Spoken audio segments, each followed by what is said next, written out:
भारत ने दुश्मन के सामने लक्ष्मण रेखा खींची, पाक तक पहुंची बात, कुछ देर में सरेंडर के लिए दौड़ा। सुबह 7 बजे पाकिस्तानी पीएम ने बुलाई थी परमाणु कमेटी की बैठक, 4 घंटे में मोदी ने निकाल दी हेकड़ी।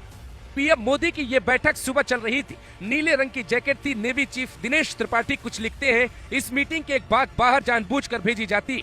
पीएम मोदी ने कहा आतंकियों को मिट्टी में मिलाएंगे, वो सपना हिंदुस्तान का पूरा होता दिखाई दे रहा है। लकीर थी एक्ट ऑफ वॉर की, भारत पर पिछले 800 साल से हमले होते रहे, इसकी जरूरत आजादी के दौरान ही थी, लेकिन किसने सोचा था। हैरानी की बात यह है कि ये बात मीडिया में 12 बजे ही कैसे लीक हो गई और मीटिंग 2 बजे तक चलती रही। तो क्या मोदी अपने दिमाग से पाकिस्तान को घुटने पे लेकर आए? मीडिया के जरिए ये बात पाकिस्तान तक पहुंची, वहां हड़कंप मच गया, क्योंकि एक्ट ऑफ वॉर का मतलब भारत ने समझाया कि अगर पाकिस्तान अब नहीं माना तो उसे अपनी बर्बादी के लिए तैयार रहना चाहिए। भारत के किसी नागरिक को चोट पहुंची तो पाकिस्तान को इसका भुगतान करना पड़ेगा। ये लक्ष्मण रेखा खींचते ही पाकिस्तान में बहुत बड़ा तूफान आ जाता है। एक्ट ऑफ वॉर का नियम अगर लागू होता तो कश्मीर में कोई आग नहीं लगा पाता।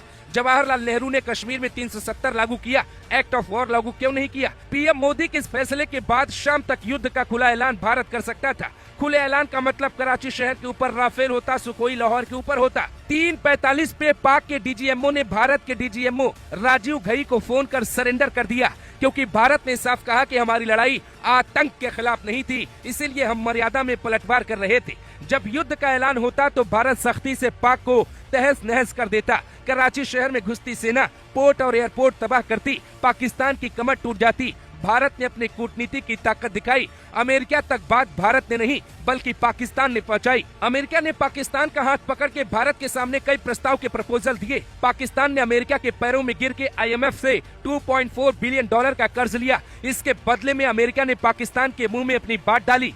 भारत को अपना फायदा दिखाई दे रहा था, क्योंकि पाकिस्तान के सामने भारत ने लक्ष्मण रेखा खींच दी थी। डोनाल्ड ट्रंप ने अपने पोस्ट पर लिखा है कि भारत और पाकिस्तान युद्ध रोकने को तैयार है। सही बात है, भारत हमेशा युद्ध के विरोध में ही रहता है। ये बात भारत ने अमेरिका में खड़े होकर अमेरिका, रूस, इजराइल और यूक्रेन को भी समझाई। यूक्रेन वॉर को रोकने के लिए अकेला देश भारत ही है जो कोशिश करता रहा।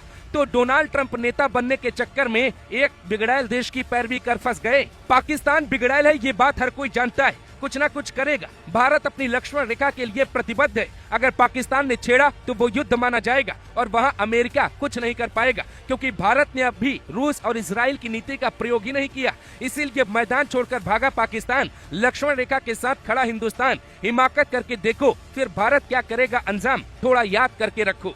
बदन पर खाकी, चेहरे पर बड़ी बड़ी मूछें, कौन है कांस्टेबल चमन सिंह जो पाकिस्तान से जंग लड़ना